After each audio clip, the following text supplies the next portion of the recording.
Episódio 1. Surpresa ao amanhecer. Na grande ilha do sul, em um tempo de decadência, sobre os escombros de impérios esquecidos, brotou a semente. E ela nasceu sob tormentosas circunstâncias, cresceu em pedregoso terreno, sob frio clima, sob grandes nevascas. Mas ela não pereceu. Ao contrário, persistiu e com ela um destino e uma mensagem. Pois a semente era o Aloraim, o arauto que proclamava o retorno da antiga guerra, a guerra que se movia pelas sombras, por detrás dos destinos e anseios humanos, a guerra em que lutavam imortais. O que ele sabia desse conflito? Nada. Nem o Aloraim, nem nenhum daqueles que o rodeavam conheciam as velhas histórias, mortas como fogo extinto, como memória que se torna mito, verdade e mentira misturadas. Contudo, o arauto faria com que todos percebessem que o passado nem sempre está morto e que as velhas memórias podem emergir de seu exílio e penetrar no domínio do presente. Mas essas são questões que a raça dos homens mortais, sempre entretida em banalidades, costuma ignorar. Prefere erguer novos impérios e repetir velhos e estúpidos jogos, sem saber que seus reinos, por mais poderosos que pareçam, são castelos feitos na areia, que o vento ou as ondas sempre estão a destruir, sem saber que muitas vezes tornam-se, por sua imprevidência, joguetes de forças bem mais poderosas. Mas eu não culpo os pobres homens por seguirem sua natureza. Não se pode exigir deles a percepção de um imortal.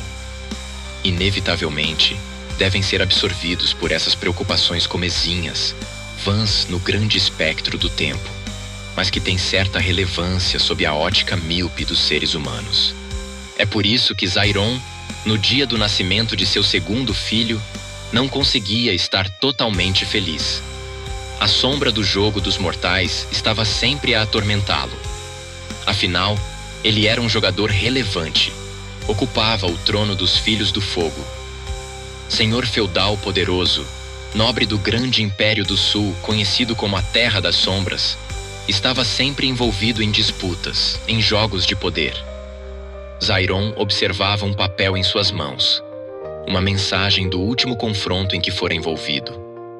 Ele próprio, no coração, era um guerreiro, ou seja, gostava da luta que preenche a vida. Mas não lhe agradava aquela batalha repleta de dissimulação, de falsas cortesias e de mentiras. Sentia-se pouco confortável, por assim dizer, já que seu estilo era bem diferente. Tirou os olhos daquela mensagem, guardou-a em um bolso e observou pela janela o novo dia que nascia. Os primeiros raios de sol tocaram seu rosto. Sentiu-se um pouco melhor, mais feliz. Foi quando teve a ideia de chamar seu filho mais velho. Hairon, venha aqui agora mesmo. O menino de 4 anos acordou assustado e confuso, mas atendeu ao chamado do pai. Atravessou os corredores ainda cobertos de sombras, portadores de uma imponência peculiar àqueles lugares que o tempo envelheceu. Era assim, bela, repleta de riqueza, a residência do Filho do Fogo, sede daquele que era o mais próspero dos clãs. Ah, finalmente chegou, filho. Venha comigo, tenho uma surpresa para você. Zairon acolheu seu filho mais velho nos braços e levou-o até um berço que ficava num quarto contíguo. Lá o menino viu um bebê recém-nascido. Filho, esse é seu irmão que acaba de nascer. O nome dele é Tairon. Esse é meu irmão? Meu filho, quero que vocês dois sejam muito unidos. Você deve protegê-lo e ele também o protegerá. É assim que os irmãos devem ser. Eu sei, papai. Zairon acolheu seu outro filho nos braços e sorriu sinceramente. Era como se a sombra de suas responsabilidades tivesse sido subitamente afastada. Mas foi muito breve esse momento, pois um velho temor, um temor diverso daqueles que o atormentavam, quis povoar sua mente. Era um medo maior do que os outros, já que envolvia o futuro de Hairon.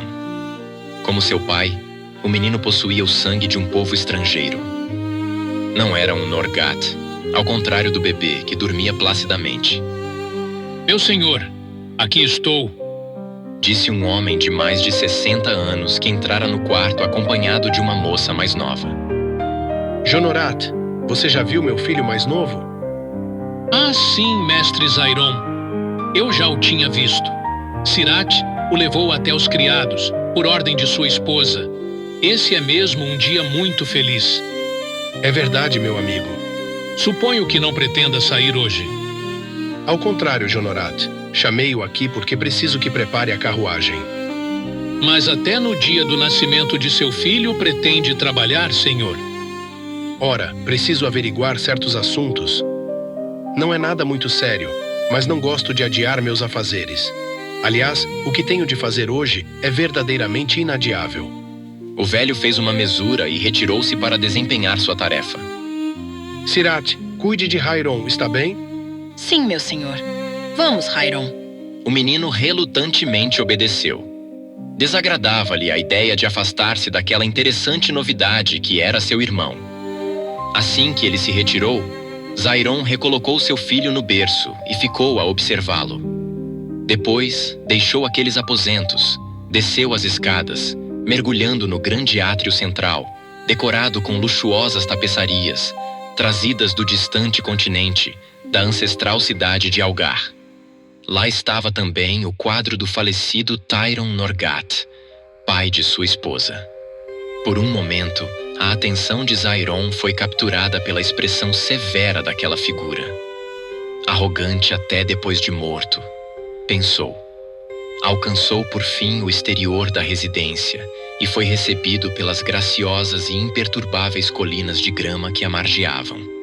Lá também estava, igualmente silencioso, o cocheiro Jonorat e um menino de uns 8 anos de idade. Seu neto vai conosco? Perguntou Zairon sorrindo. Apenas se isso não for um incômodo, mestre. Você sabe que é um prazer tê-lo conosco. Não se esqueça de que fui eu que o convidei. Jonalat, por que não vem comigo na cabine da carruagem? Você quer? Gostaria sim. Respondeu o menino sorrindo.